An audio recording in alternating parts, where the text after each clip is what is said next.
The Discourses of Christ of the Last Days.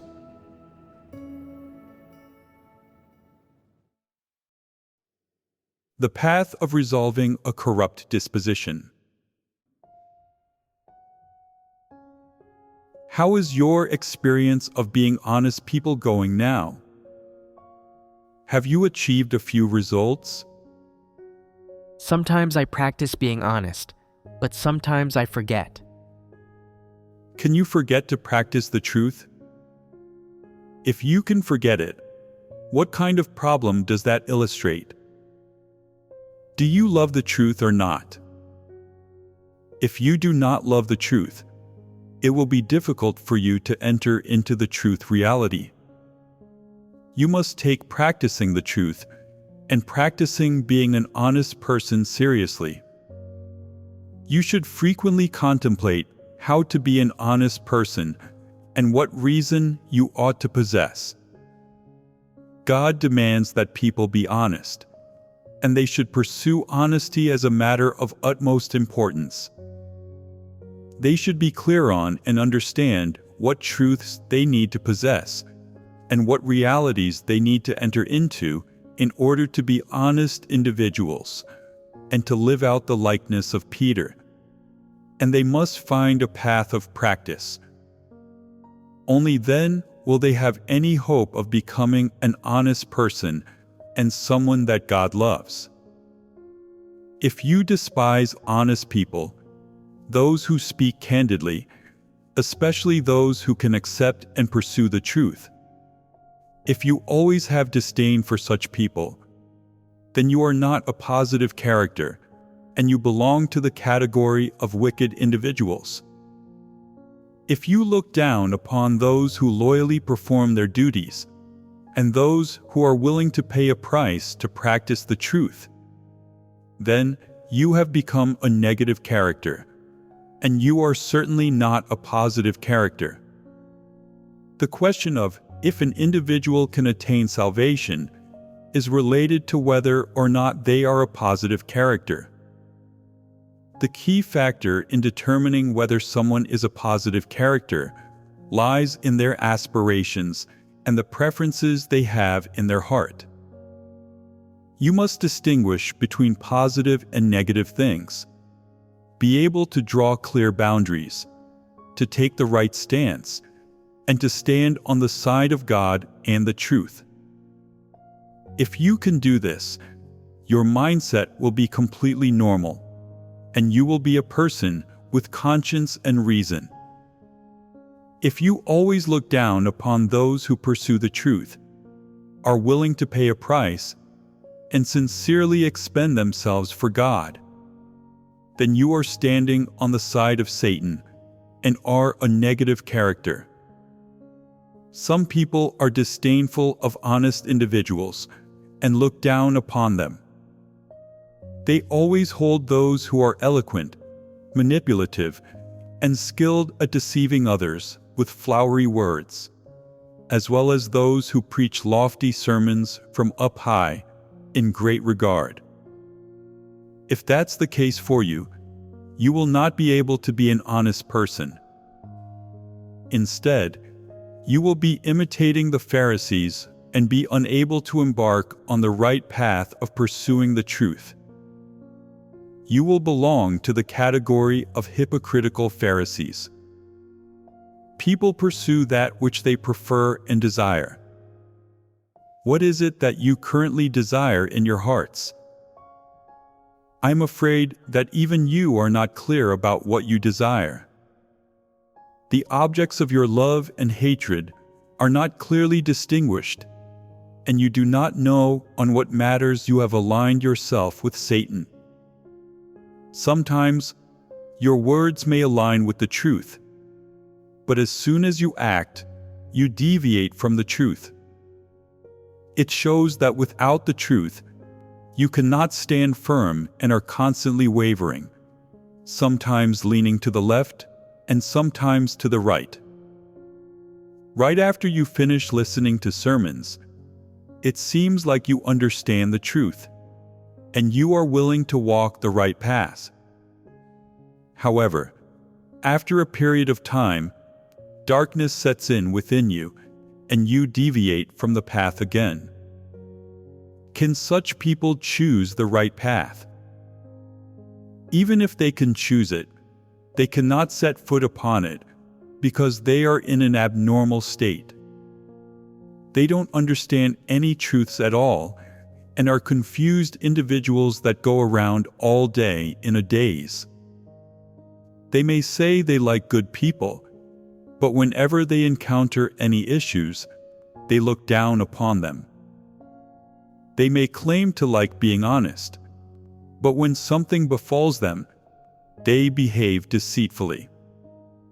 They follow whoever leads them, be they good or evil. Can God perfect such people? Definitely not, as they fall far short of the necessary requirements. Anyone who looks down upon good people, honest individuals, those who diligently perform their duties, and those who pursue the truth and are willing to pay a price and suffer for it, are not good people themselves. They lack even the slightest conscience and reason, and are unable to attain salvation. People with kind hearts and a love for the truth like positive things, and enjoy interacting with positive individuals, which brings them many benefits. On the other hand, those who do not have a love for positive things or positive individuals will not attain the truth even if they do believe in God. This is because their hearts do not love the truth, and they will not pursue it. Even if they wish to, they will not be able to gain the truth. I have just fellowshipped on 2 points: feelings and notions and imaginings. There is another, hot-headedness, which is also a manifestation of man's corrupt disposition. All corrupt humans are hot-headed. What behaviors are displays of hot-headedness? Are there elements of feelings and emotions within hot-headedness? What about arrogance and self-righteousness? Hot-headedness includes all of these elements. These all relate to one's disposition. What about a tooth for a tooth, an eye for an eye? Is this an example of hot-headedness? If you are unkind to me, I'll do wrong to you. And here's a taste of your own medicine. Are these examples of hot-headedness? What other examples can you think of? I will not attack unless I am attacked.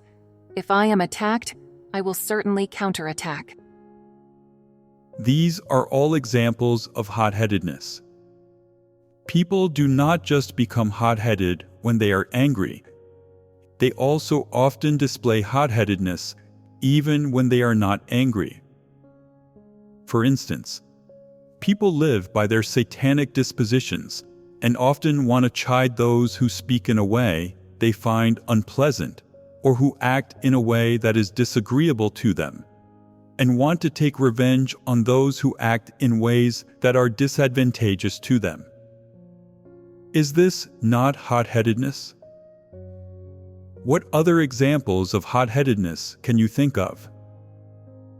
When a person uses the advantage given to them by their status to do what they prefer, or to take out their anger on others by chiding them, these are also forms of hot-headedness.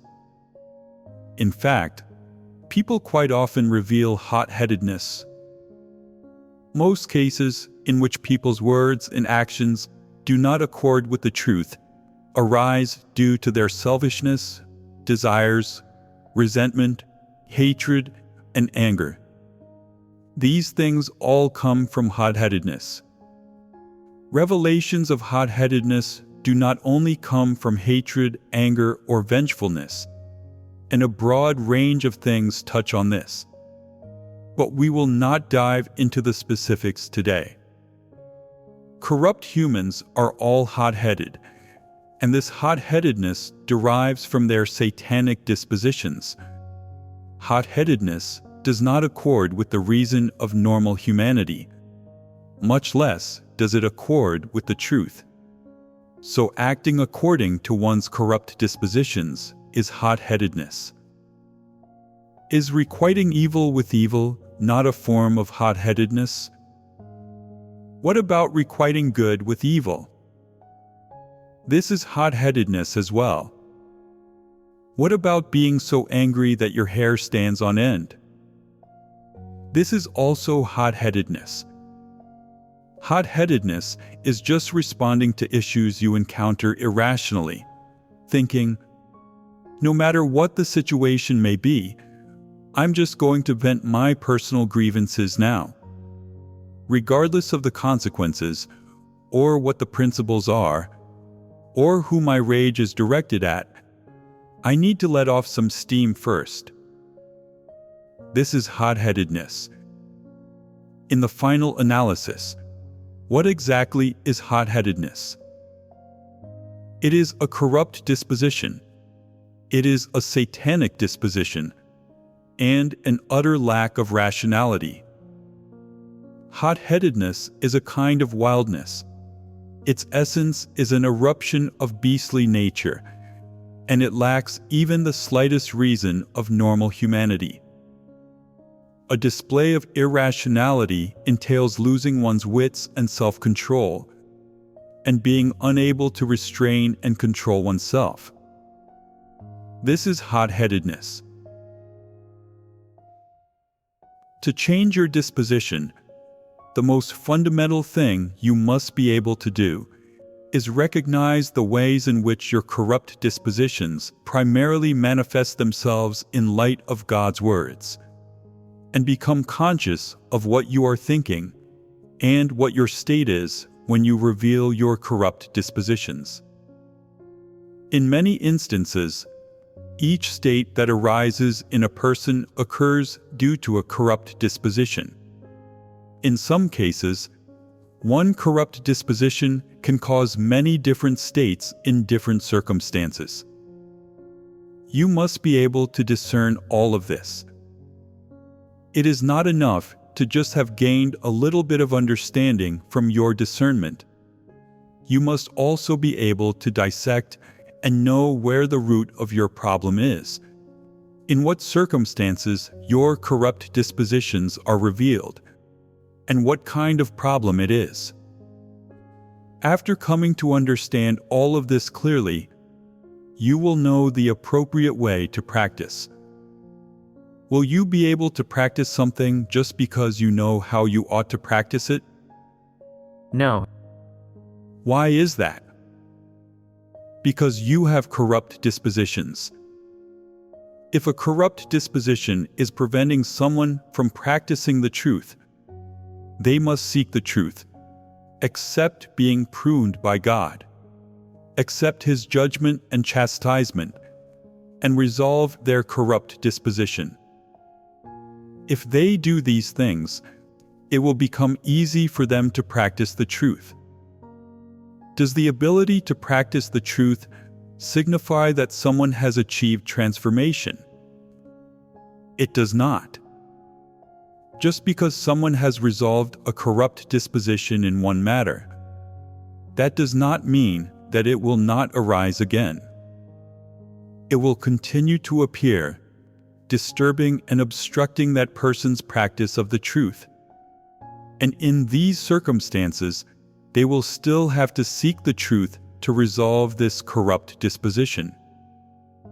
One may resolve a corrupt disposition in one matter, but after a period of time, it is possible that another corrupt disposition may arise in a different situation and obstruct them from practicing the truth. What is the issue here?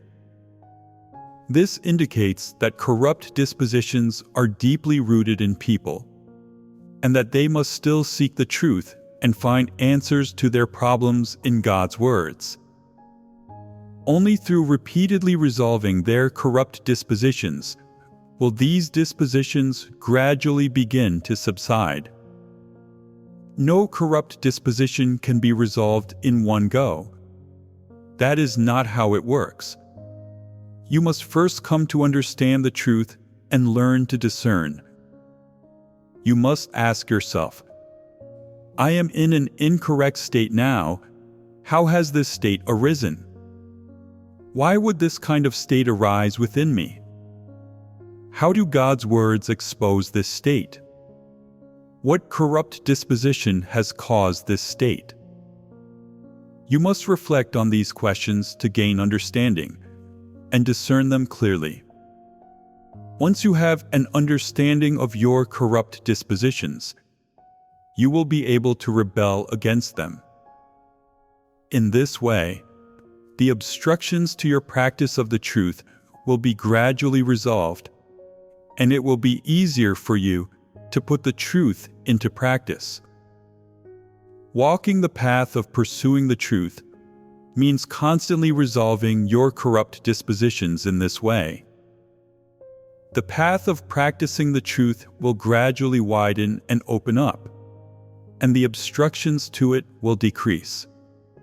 You will be capable of practicing all different aspects of the truth, and you will reveal fewer and fewer corrupt dispositions.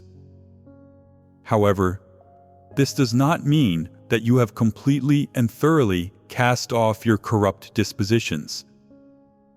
It is possible that you might still reveal a bit of a corrupt disposition in special circumstances, but they will no longer be able to obstruct you from practicing the truth.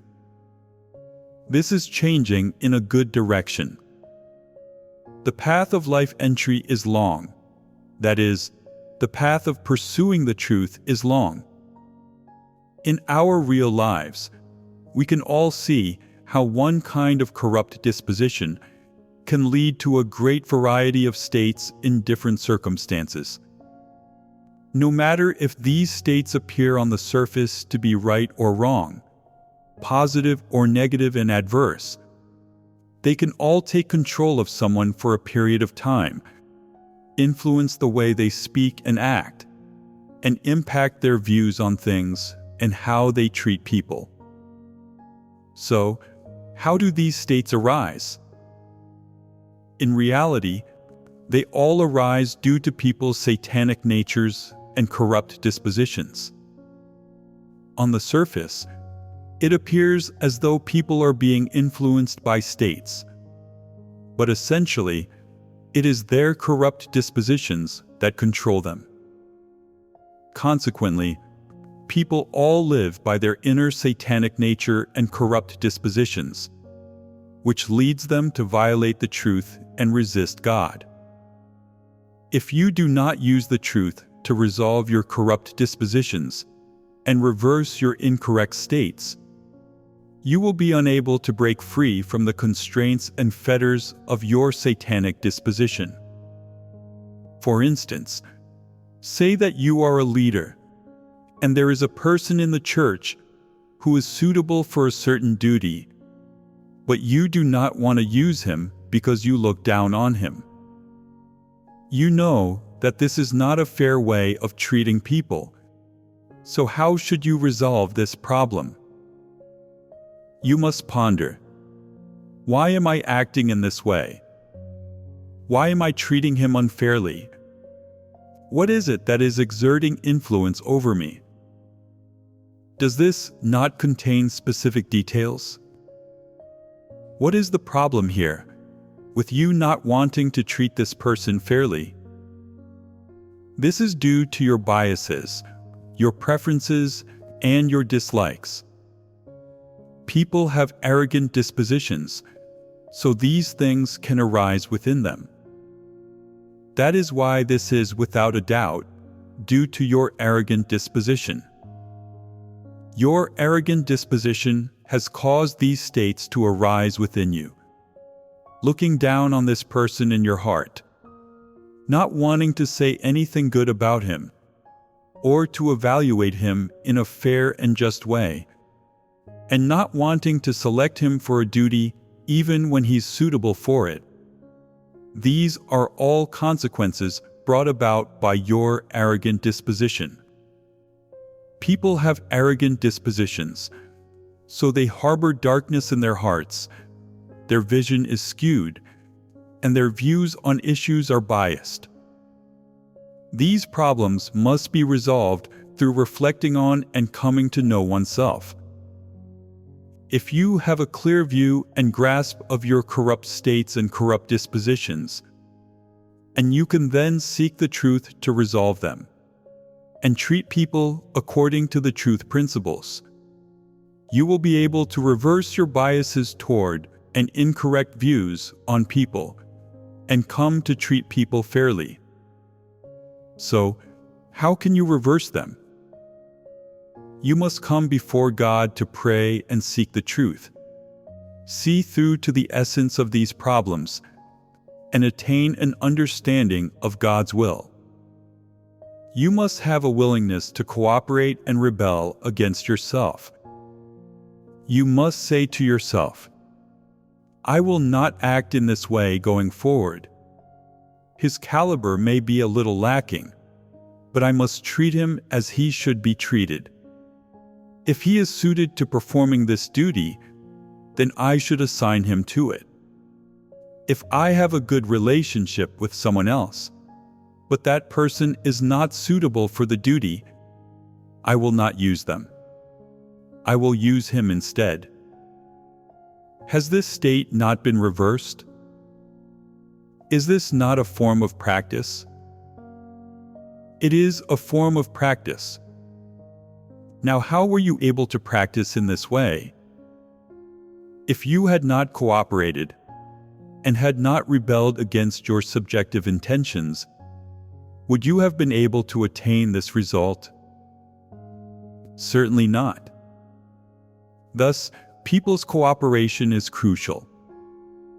You must truly cooperate. That is, you must strive toward the truth and strive toward God's demands. If you do not choose to act in this way, if you do not strive toward the truth, then you are not cooperating. True cooperation is absolute submission to the truth. It is only by having an attitude and a resolve to submit to the truth that you can rebel against your personal intentions, preferences, and reasoning. In this way, your incorrect state can be reversed. Treating people fairly means that you are able to accept and submit when someone else speaks correctly and in keeping with the truth, regardless of what that person's situation is. If you always have biases toward a person and look down on them and don't want to speak to them a lot even after using them, still looking down on them in your heart, with your state not being completely reversed, this shows that the rotten root of your corrupt disposition is still within you. One small insignificant state can cause you so much suffering. Is this a problem with your disposition? This is a problem with man's nature essence. You must reverse this incorrect state. You should not delimit this person just because you have found that they have certain weaknesses. They definitely also have certain merits and strengths, and you ought to fellowship with them more and try to gain a deeper understanding of them. When you see their strengths and discover that they actually are suitable for the duty in question, you can gradually become aware of your own despicableness and shamefulness, and realize that assigning them to this duty and treating them in this way is fair and in keeping with the truth. Then you will feel more at ease. When this person is brought up, you will feel at peace in your conscience, that you have not let God down, and that you have practiced the truth. As time goes on, your view of this person will change. How is this all achieved? It is God who does this. The truth works within you little by little, and this transforms and reverses your state. This, however, is merely the beginning. If you were to encounter the same issue again, you would not necessarily be able to use the same methods you used with the prior person to handle it. You might experience other different states, or different environments. People, events, and things may test how much you love the truth, and test your resolve to rebel against your own corrupt dispositions and your own will. These are God's trials.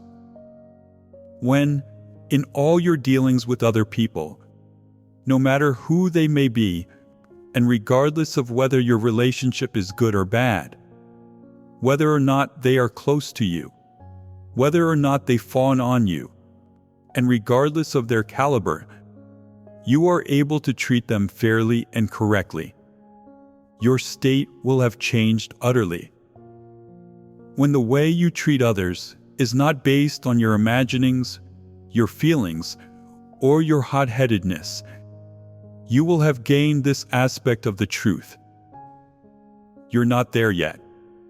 All the different corrupt dispositions within you are still controlling your behavior, controlling the way you think and your mind.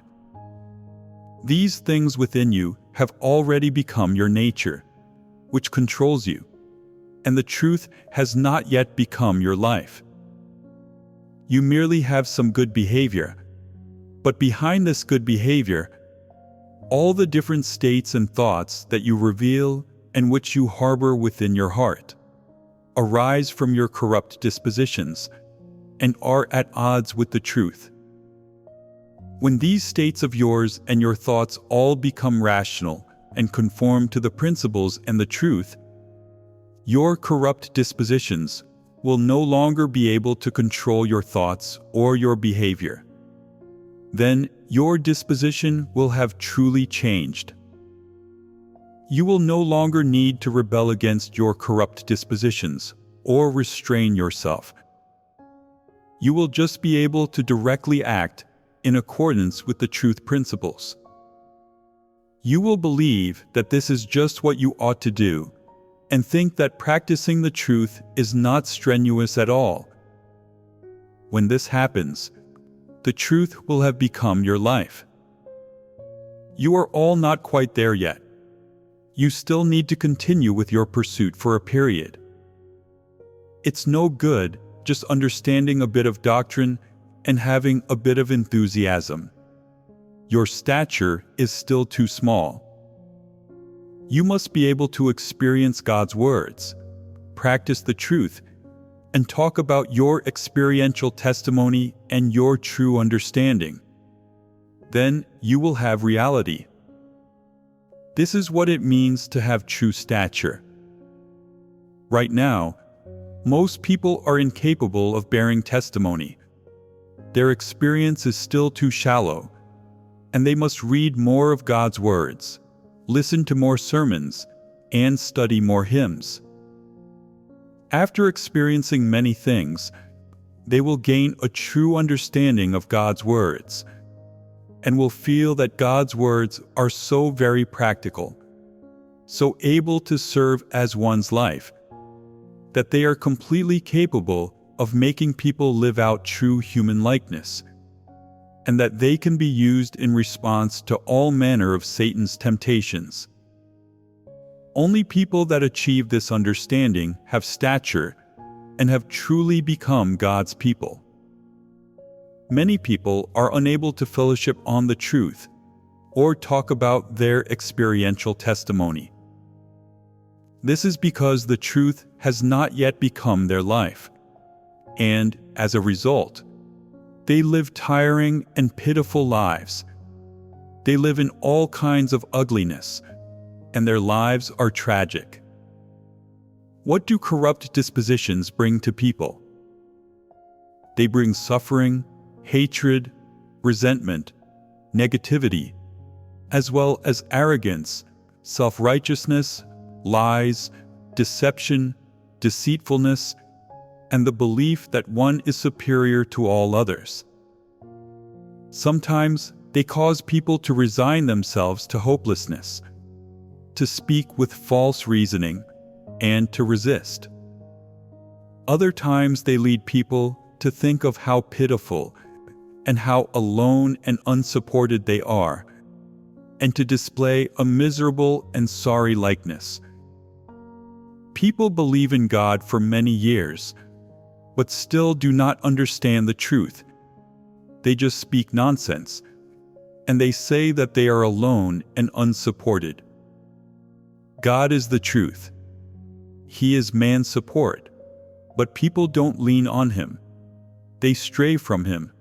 They follow Satan and live by satanic philosophies. Are people like this not so muddled? People who do not pursue the truth are all like this. Those that understand the truth become closer and closer to God. If you don't understand and haven't gained even a single bit of the truth, then you are very far away from God, and you may not even have a normal relationship with God. If you understand the truth and can practice the truth, and the truth has become the life within you, then God is in your heart. If you do not understand the truth and have failed to attain it, and you cannot practice the truth either, then God is not your God, and He does not dwell within you. If the truth is not your master and does not dictate everything about you, then this is tantamount to God not dictating everything about you. It means that you have not given yourself to God, and you are still the one who is calling the shots. When you are calling the shots, who is really calling the shots? It is your corrupt dispositions. The truth is not in charge. When you no longer have to rack your brains considering your words, actions, conduct, handling of matters, your performance of your duty, the way you treat people, and even your everyday life, what you eat and how you dress. When you can handle all of your affairs according to God's words and the truth principles, then you will be living out a true human likeness and have attained the truth. Right now, practicing the truth is a matter of prime importance, and whoever fails to practice the truth is ignorant and foolish.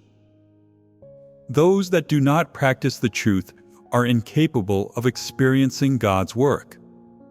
They think that you only need to believe in God in order to attain blessings, and that there is no need to practice the truth and pay a price. There are many people of this kind in the religious world. Within God's house, most people know how God conducts His work and saves mankind, and God's intentions and requirements for people. There are fewer and fewer people within God's house who do not practice the truth. Right now, you all understand in terms of doctrine that you can only achieve dispositional transformation and attain salvation by pursuing and practicing the truth.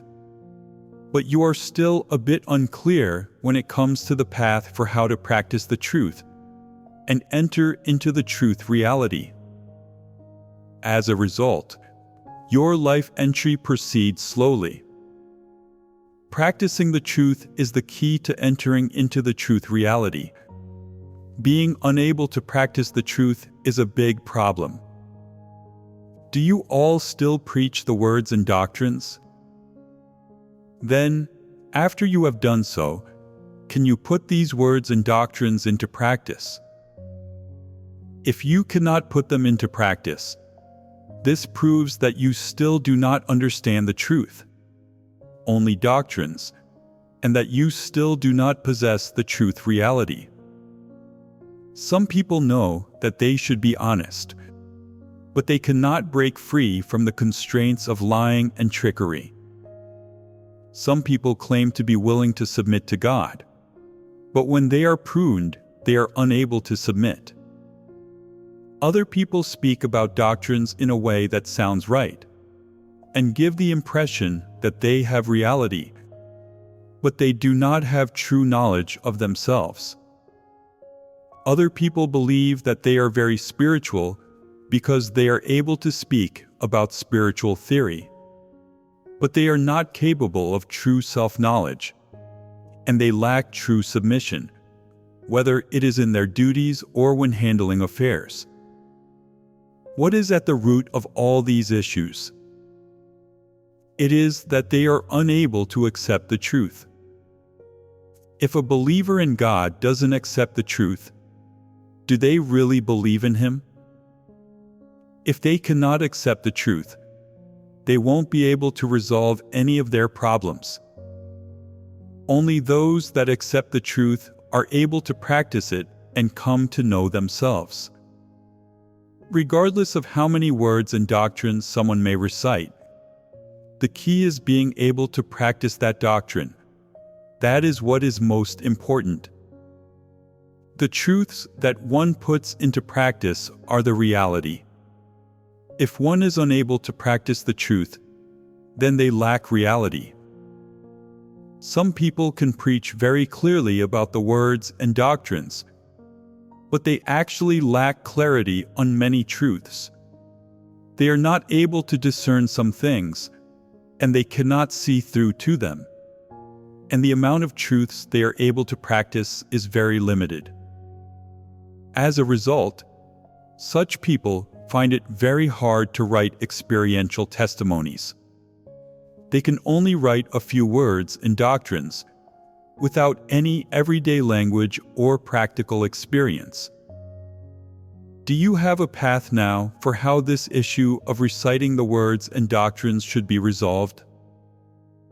To resolve this issue of reciting the words and doctrines, you must practice the truth.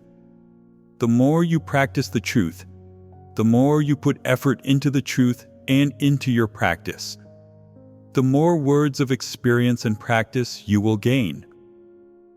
The more words of experience and practice you possess, the less you will recite the words and doctrines. How does one attain reality? In the process of practicing the truth, people have some experiences and are exposed to some things. They reveal corrupt dispositions, produce all manner of states, and then they seek the truth, dissect their different corrupt states, and find the principles and path of practice. They come to understand and practice the truth. This is true life experience. If you do not pursue the truth and do not wish to practice it, you will not go through this process, and without this process, you will fail to attain life entry. If you experience a lot in this process, you will attain a clear understanding of the truth. You will be capable of clearly discerning corrupt dispositions, and the path you must follow in practicing the truth will become increasingly clear. If you have not gone through this process of practice and experience, and just have a literal, doctrinal understanding and comprehension of God's words, then everything you preach will only be doctrines, as there is a discrepancy between your literal understanding and your first-hand experience. How do doctrines arise? When one does not practice God's words and has no life experience, but merely understands, analyzes, and interprets the literal meaning of God's words, and moreover preaches this, doctrines arise. Can doctrines become reality? If you do not practice or experience the truth, you will never understand it. Mere literal interpretations of the truth will forever be doctrines. If, however, you practice the truth, you will sense and feel that you are casting off some of your corruption, taking a step toward your salvation, and coming closer to God's requirements.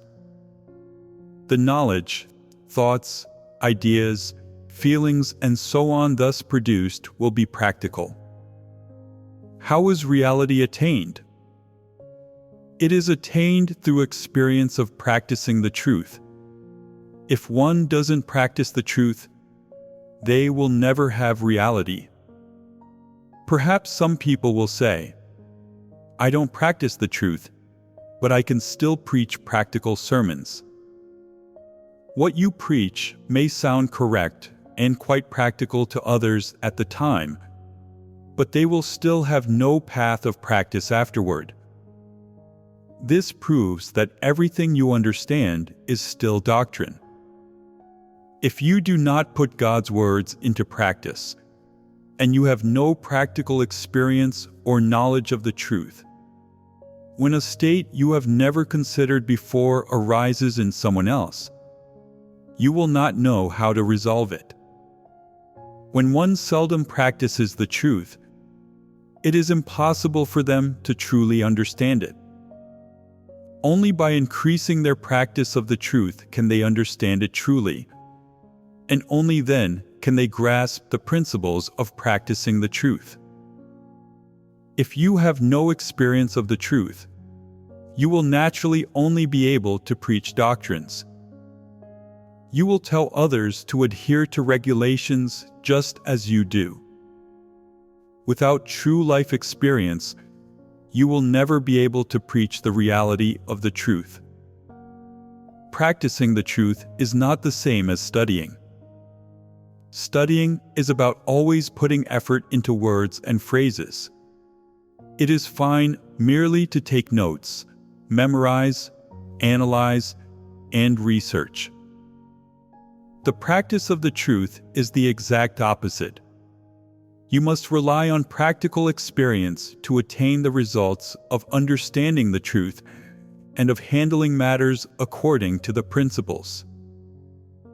Anyone who is willing to practice the truth as soon as they understand it will be able to cast off their corrupt dispositions. The more truths they practice, the more corrupt dispositions they will be able to cast off. Those that understand the truth but do not practice it will never break free from their corrupt dispositions. Thus, seeking, understanding, and practicing the truth is the path to resolving corrupt dispositions.